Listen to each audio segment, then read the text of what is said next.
Thank you, Rabbi Gelber. I'm so gratified to see you all here and honored to be speaking to you as president of Habonim. I was thinking during the memorial service that my parents would really have been proud. A lot is made of the fact, actually, that I'm a lifelong member. And yes, it was a little bit easier to pick a synagogue. But I have seen many of the children that I grew up with here gradually decide to leave, even if they stayed in New York. Why did I stay, and why did I become so deeply involved? My decision, as I said, as a young adult was fairly easy. My mother was still a member. She only passed away 4 years ago. And I loved the liturgy and the community, of course. I felt at home. And as I got married and had a child, I still didn't question it. I went to services and events sometimes and participated in a committee or two. It was always a small part of my life, there but certainly not on a level with my family and friends or even my work. And even as I became more involved in lay leadership, I have to say I was still somewhat of a spectator, not fully engaged in the many parts of Habonim that didn't directly concern me. So what changed that? It was a deeper involvement that came from my husband and me taking my mother every Saturday morning for 5 or 6 years, schlepping her from Forest Hills to Manhattan, and arriving pretty late, if truth be told. After all, no matter how tired we were on a Saturday morning, you didn't say no to your 95-year-old mother asking to go to synagogue. My true bond with Habonim came from that involvement, from being there every week, and over time, with help mostly from those kiddush lunches and from the services and shared experiences, I made friends with many of our Shabbat regulars, ranging in age from centenarians to young adults to young children. Everyone enjoyed the togetherness, the food and the conversation and joy in the room. Through birthday celebrations to college admissions, to career highlights and retirement, we gathered together and we celebrated together. I learned about what was going on in different cohorts of the synagogue, those that I was not naturally a part of, and I was captivated. I was hooked. Many of you know exactly what I mean. You volunteer your time in so many ways. So many of us here in this room are great examples of that. You make the Habonim the warm, exciting, multi-generational place it is, and I thank you for that. I thank each one of you from the bottom of my heart. For those of you who want to give a little more of yourselves to Habonim, I invite you to get involved in our nursery school or religious school or other committees. There are a lot of them. Attend Shabbat services, or perhaps join Sisterhood. Maybe baking hamantashen is your jam, pun intended. Help plan programs that would interest you. Work on our gala or nursery school fundraiser, and the list goes on. Whatever you choose, I urge you to find a good fit for your expertise or just your willingness for hard work or your curiosity. Go outside of your comfort zone. Go to a program or a service that you might not ordinarily, or just volunteer. We need you and we want you.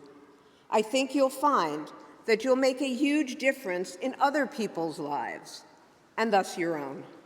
And what a great example to set for all those around us. So you'll notice that I have not yet mentioned money. It's coming. Habonim is unique, I believe, in not making a member's selection for the board dependent on how much money they've contributed. Hard work for Habonim has always, as far back as I can remember, and my father was on the board when I was little, it's counted just as much. But we all know that both are critical for us to survive and thrive. Habonim has bounced back from the pandemic, offering more programs, services, events than any one person could really attend. Our nursery school and religious schools are filled with our youngest members, offering them a place where they can flourish and learn about themselves and Judaism. To state the obvious, this and everything else that Habonim offers requires your generosity beyond dues and tuition. Our High Holy Day campaign is one of our 2 major fundraisers of the year, and so critical to our continued success. Now, many of you know that. You've made generous contributions already to Habonim, and I want to say thank you. Thank you to each of you. We appreciate your gift so, so much. For those who've not yet donated, please, at this time of the year, when we think about the year that's gone by and the year to come, make a contribution that reflects what Habonim means to you and to your family now, and what it could mean for you years from now. Think about the friends you've made here, all the friends you will make. Think about the community you're helping, and think about other Habonim members who rely on all of us for community and support. And a point of clarification. Some of you may think, why do I need to donate? We sold our building and received a lot of money. Well, yes, we did, but that money is earmarked for the complete build-out of the raw space that we will receive, and a bit of a cushion for our future generations.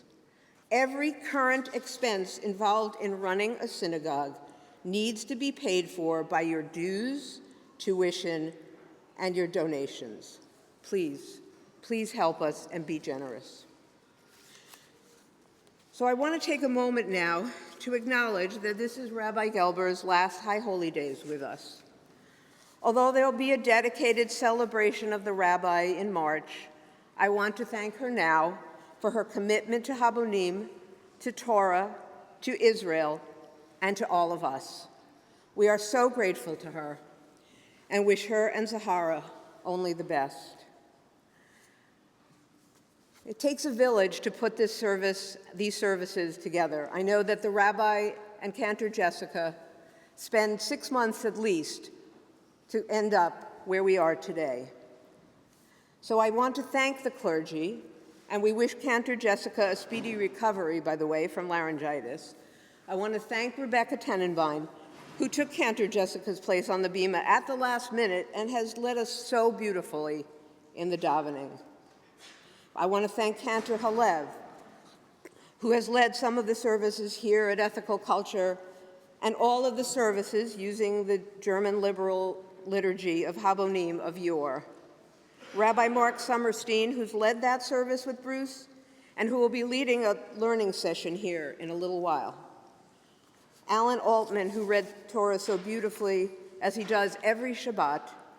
Our religious school director, Karen Sachs, who organized and is leading the great children's services downstairs and upstairs, along with the other leaders. And Matvey Kazanov and Jesus Gutierrez, who make sure our space is perfect and everything is in its place, no small feat.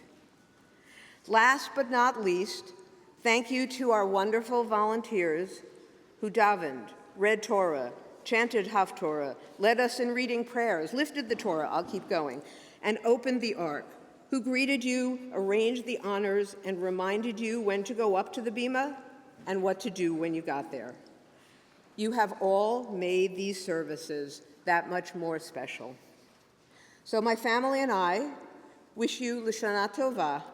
May this year 5785 be a peaceful and joyful year for all of us.